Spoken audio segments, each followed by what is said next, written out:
Disclaimer: ang kwentong ito ay hango sa mga tunay na karanasan at paniniwala ng mga tao sa iba't ibang probinsya ng Pilipinas. Ang layunin ng kwentong ito ay maghatid ng kilabot, pagninilay, at babala sa mga nakararanas o naniniwala sa mga kakaibang nilalang na umiiral sa dilim. Anumang pagkakatulad sa tunay na tao, lugar, o pangyayari ay pawang nagkataon lamang. Huwag pakinggan mag-isa lalo na sa gabi. Madilim na ang kalangitan nang sumabog ang gulong ng motor ni Rodel sa gitna ng kalsadang mabato at masukal.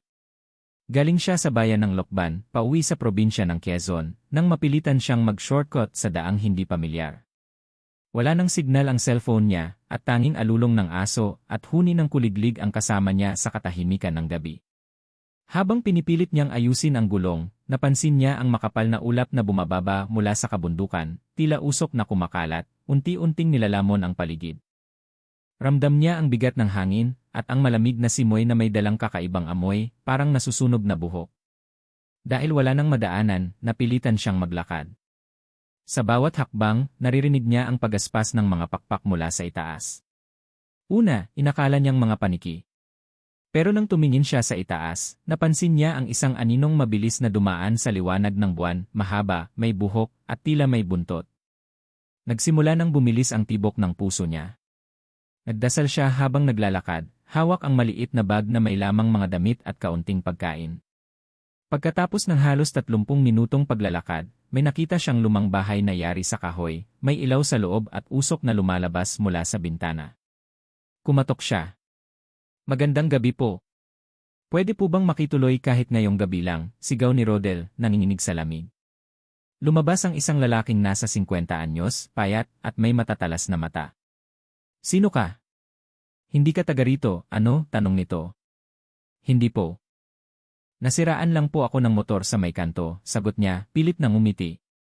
Tinawag ng lalaki ang isang babae mula sa loob. May bisita tayo. Pwede raw makitulog. Lumabas ang babae, maputla at may mga matang tila laging nagmamasid. Sige na, Delphine. Kawawa naman. Pasok ka iho, malamig sa labas. Pagpasok ni Rodel, agad niyang naramdaman ang kakaibang lamig sa loob ng bahay, hindi ordinaryong lamig, kundi parang humihigop ng lakas. Tahimik ang paligid, at kahit may sinaing sakalan, wala siyang naamoy na ulam. Sa dingding, may mga lumang larawan ng pamilya, pero karamihan ay punit at tinakpan ng basahan. Habang kumakain sila ng lugaw na walang lasa, napansin niya ang isang bagay, walang asin sa mesa. Wala rin sa kusina. Kahit ang mga ulam, puro maputla. Nagtanong siya, ate, wala po ba kayong asin dito? Ngunit sa halip na sumagot, nagkatinginan lang ang mag-asawa.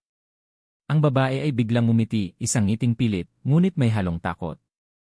Anak, sabi ni Aling Maritz, bawal sa bahay na to ang asin. At doon, nagsimula, hindi kami gumagamit ng asin dito. Hindi mapigilan ni Rodel ang magtanong, bakit po, Aling Maritz? Nakakaiba naman yan. Di ba, asin ang panlaban sa masamang espiritu. Biglang nagdilim ang mukha ng mag-asawa. Tahimik si Mang Delphine, ngunit malalim ang tingin niya, parang may gusto siyang sabihin pero pinipigilan.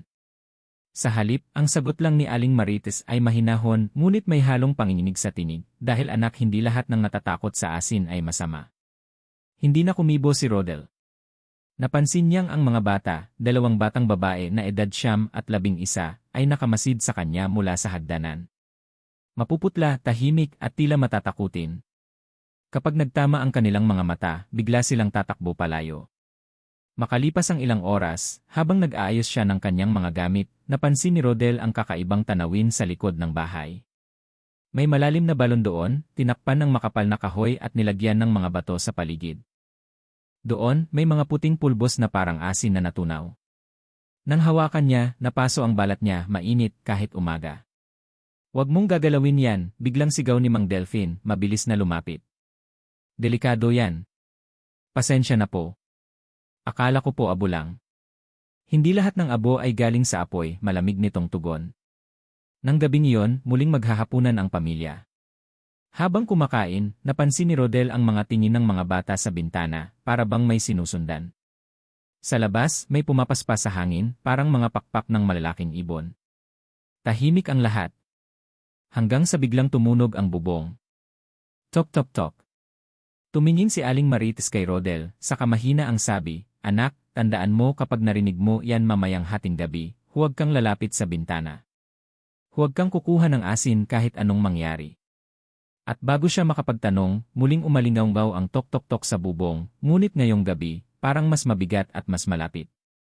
Pagsapit ng gabi, mas lalong lumalim ang katahimikan sa paligid ng bahay. Wala ni katiting na ingay ng mga kuliglig o hangin. Si Rodel, bagaman pagod sa maghapong paglalakad, ay hindi makatulog. Sa bawat tiktak ng lumang orasan sa dingding, para bang mas bumibigat ang kanyang dibdib. Habang nakahiga siya sa sahig na may banig, pumasok si Aling Marites, may dalang kandila at isang maliit na bote ng langis. Umupo ito sa tabi niya.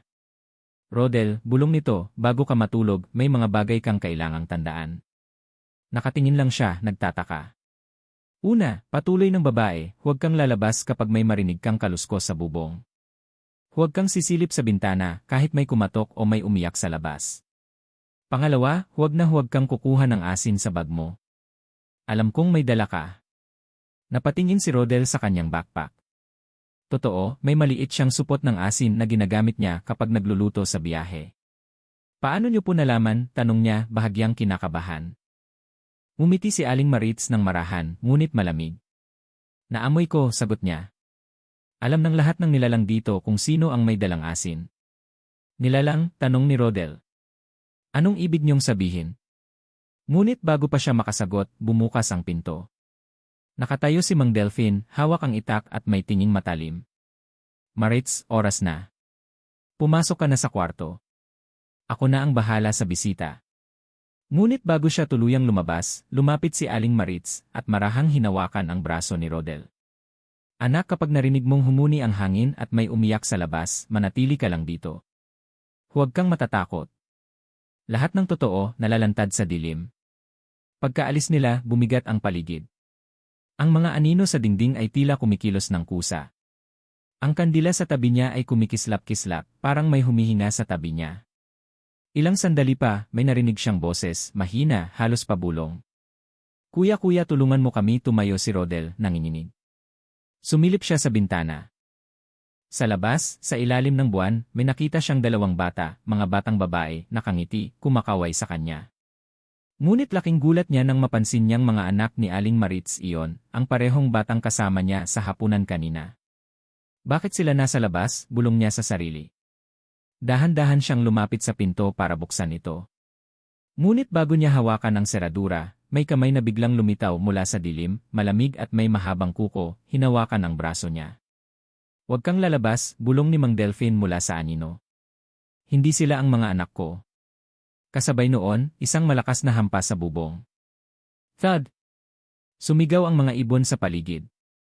Ang hangin ay umikot at ang mga kandila ay sabay-sabay na namatay. Ang tanging na iwan ay boses ng babae mula sa labas, "Buksan mo, Rodel, amuyin mo ang dugo." Hindi makagalaw si Rodel. Ang lamig ng kamay na humawak sa kanya ay parang yelong bumabalot sa balat. Nang mawala ito, mabilis niyang isinara ang pinto at isinandal ang sarili sa likod nito, hingal na hingal. Tumutulo ang pawis sa noo niya kahit malamig ang gabi. Sa labas, naririnig pa rin ang tinig ng babae, ngunit ngayong mas malinaw na. "Rodel, gutom ako." Ang boses ay paos, mahaba, at tila nagmumula sa ilalim ng lupa. Dali-dali niyang hinanap ang kanyang bag, kinuha niya ang maliit na supot ng asin. Inisip niyang gamitin ito bilang proteksyon, gaya ng sabi-sabi ng matatanda. Ngunit bago pa niya maibuka ang supot, may marahang tok-tok-tok na naman sa bubong. Tumingin siya paitaas. Una, tahimik.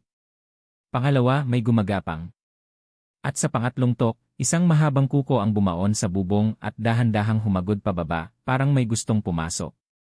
"Diyos ko," bulong ni Rodel. Tumakbo siya sa kusina at kinuha ang maliit na kandila. Sa liwanag nito, nakita niyang may patak ng dugo mula sa kisam, tumutulo sa mesa. Dahan-dahan siyang umatras habang sinusundan ng mga patak ng dugo ang bawat galaw niya, tila sinusundan siya ng tingin. Lalo siyang natigilan nang makita niya sa sahig ang anino ng isang babae, nakabitin ng patiwarik mula sa kisam. Hindi niya agad nakita ang katawan, pero ang anino ay malinaw, mahaba ang buhok, ang mga kuko'y parang bakal, at ang dila ay mahaba't kumikilos na parang ahas. Nang ilapit niya ang kandila, bumagsak ang isang patak ng dugo sa apoy, at agad itong namatay. Sa dilim, biglang may bumagsak mula sa kisam, isang nilalang na parang tao pero baluktot ang katawan, nakangisi, at may matatalas na ngipin. Tumakbo si Rodel papunta sa kwarto, ngunit bigla niyang narinig ang tinig ni Aling Maritz mula sa dilim. Anak, huwag kang matakot, sa liwanag ng buwan na pumapasok sa bintana, nakita niya si Aling Maritz, nakahawak sa pinto, nanginginig at umiiyak. Pero may kakaiba sa kanya. Ang mga mata niya ay nagdidilim at sa bawat paghinga, tila humahaba ang kanyang mga kuko. Lumabas ka riyan, Rodel, sabi ng babae, nanginginig ang tinig. Dahil kung hindi mo ako tutulungan ngayon ako ang tatapos sayo. Hindi na siya nagdalawang isip. Binuksan niya ang supot ng asin at sabay na itinapon ito sa paligid. Agad na umalingasaw ang amoy ng sunog at may tunog na parang nag-aalab ang hangin. Sa gilid ng mata niya, nakita niyang nagliyab ang anino ni Aling Maritz, parang sinusunog ng liwanag ng asin. Ngunit bago siya tuluyang makatakbo, narinig niya ang mga batang babae mula sa itaas, "Kuya, tulungan mo si Mama," bago siya tuluyang maging halimaw, at mula sa kisam, muling umalingaw-ngaw ang sigaw ni Aling Maritz, isang hiyaw na hindi na tao. Nanginginig pa rin si Rodel habang nakasilong sa ilalim ng mesa, pinipilit itago ang sarili. Sa dilim, tanging liwanag ng buwan ang pumapasok mula sa bintana. Ramdam niya pa rin ang init ng asin sa paligid, tila iyon lang ang pumipigil sa nilalang na kanina'y halos lamunin siya. Maya-maya may marahang yabag. Hindi ito hakbang ng tao, parang paggapang. Mula sa pintuan, nakita niya ang mga daliri ni Aling Maritz, mahahaba, madilim, at nangingitim ang mga kuko. Ngunit nang dumaan ito sa asinan, biglang umatras, umungol, at tila nasusunog. Itigil mo yan, Rodel, sigaw ng tinig na parang pamilyar pero may halong halimaw na ungol. Hindi siya sumagot. Dahan-dahan siyang gumapang palayo hanggang makarating siya sa ilalim ng altar na may lumang krusipiho. Sa tabi nito, napansin niyang may kahon na luma, tinakpan ng tela, at may nakaukit na pangalan, Maritz, Hei. Dahil sa kaba, binuksan niya ito. Doon niya natagpuan ang mga lumang larawan, mga batang mukhang anak ni Aling Maritz. Pero sa likod ng bawat litrato, may nakasulat na pangalan at petsa ng pagkamatay. Napahinto siya. Lahat ng larawan ay nakasulat, patay 2018, patay 2020. Ngunit paano? Buhay ang mga batang nakikita niya gabi-gabi. Sa ilalim ng mga larawan, may bote ng asin, tinakpan ng tela, at sa ibabaw ay may latak ng dugo. Nang hawakan niya ito, biglang bumukas ang pinto ng kusina. Pumasok si Mang Delphine, pawisan, may dalang krus at isang maliit na sako. "Nakita mo na, ano?" malamig nitong sabi. "Anong nangyayari dito, Mang Delphine?" nanginginig na tanong ni Rodel. "Sino talaga sila?" Huminga ng malalim si Delphine.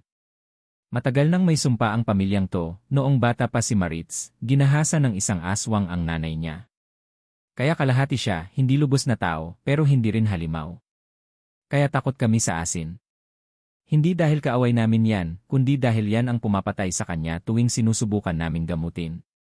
Ang mga bata, tanong ni Rodel, halos hindi makapagsalita. "Multo na sila, anak," sagot ni Delphine, nanginginig ang tinig. Matagal nang kinuha ng ina nila. Tuwing hating gabi, bumabalik sila, sinusubukan naming huwag silang papasukin, pero mahal pa rin sila ng nanay nila. Kaya sa tuwing lumalabas si Maritz, sinusunog namin ang asin sa paligid para hindi makapasok ang mga kaluluwa at hindi siya tuluyang magbago. Tahimik si Rodel, nakikinig habang nag-ipon ng lakas ng loob. Pero ngayong gabi, dugtong ni Mang Delphine, malapit na siyang tuluyang lamunin ng dugo sa loob niya. At kung hindi tayo kikilos, ubusin niya tayong lahat. Mula sa itaas, narinig nila ang tawa ni Aling Maritz, mahaba, matinis, at parang galing sa dalawang bibig. "Hindi niyo ako maililigtas, Delphine, mas gusto kong makasama ang mga anak ko," at sa kisami, nagsimula nang bumagsak ang mga piraso ng kahoy. Ang bubong ay kumikilos, parang may nilalang na gustong pumasok muli. Umalinggaw ang halakhak ni Aling Maritz sa buong bahay, isang tunog na hindi na niya boses. Malalim, garalgal, at may kasamang huni ng mga ibon sa labas. Sa sandaling iyon, alam ni Rodel na nagsisimula na ang pinakamasamang bahagi ng gabi. "Rodel," sigaw ni Mang Delphine habang binubuksan ang maliit na sako. Sa loob nito, may krus na gawa sa kawayan, ilang pirasong bawang, at mga alambre. "Bantayan mo ang pinto. Kapag nakita mong papasok siya, sabuyan mo ng asin ang lupa." Yumiling si Rodel. "Pero sabi mo, masakit yun sa kanya." "Baka, wala nang baka-baka," sigaw ni Delphine. Pag hindi mo ginawa, wala na tayong buhay pagsikat ng araw. Biglang nag-uga ang buong bahay. Ang mga kahoy sa dingding ay nagkakalas, at sa bubong ay may malakas na hampas na parang pakpak ng higanteng ibon. Sa labas, narinig nilang naglalakad ang mga nilalang, mga yapak na hindi pantao, mabibigat, at may kasamang pag-ungol. Mga kasama niya, bulong ni Delphine. Dumarating na ang mga aswang. Nilingon ni Rodel ang bintana. Sa dilim ng kagubatan, may mga matang kumikislap, pula, dilaw at berde. Isa-isa, lumalapit sa bahay. Ang mga kukoy nagkikiskisan sa mga kahoy, at ang mga dilay humahampas sa hangin. Nang marinig ang unang sigaw mula sa labas, agad niyang kinuha ang asin at ibinuhos ito sa sahig, paikot sa paligid ng bahay. Umusok ito ng dumikit sa lupa, parang pinupurga ang hangin ng kasamaan. Ngunit bigla may tinig na nagmula sa itaas. Rodel, ang boses ay malambing, parang ina. Anak, tulungan mo ako. Nang lumingon siya, bumukas ang pintuan ng silid. Sa loob, naroon si Aling Maritz, nanginginig, umiiyak, at nakaluhod. Ang kalahati ng kanyang mukha ay tao, ngunit ang kabilang bahagi ay may balat na parang balat ng paniki, may kumikislap na mga ugat, at dumudugo ang mga mata. Huwag mong gawin to, Rodel, pakiusap niya. Huwag mong sabuyan ng asin, masakit, parang sinusunog ang kaluluwa ko. Ngunit sa likod niya, lumitaw si Mang Delphine, may hawak na krus. Maritz, tama na. Hindi ka na ang asawa ko. Hindi ikaw to. Tumawa si Marites, isang tawang nakabibingi, sabay nagliyab ang mga mata niya. Hindi mo ako mapipigilan, Delphine. Papatayin ko kayong lahat para makasama ko ulit ang mga anak ko. At sa isang iglap, lumipad siya pataas, tumagos sa bubong, at naglaho sa dilim.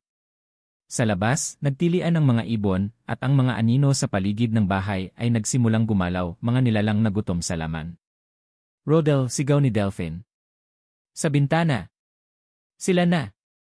Tumakbo si Rodel, binuhos ang natitirang asin sa paligid ng bahay.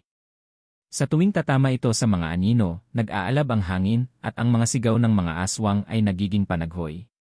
Ngunit sa gitna ng lahat, isang matinis na tinig ang sumigaw mula sa itaas, Rodel. Hindi mo ako matatakasan, dala mo na ang dugo ko.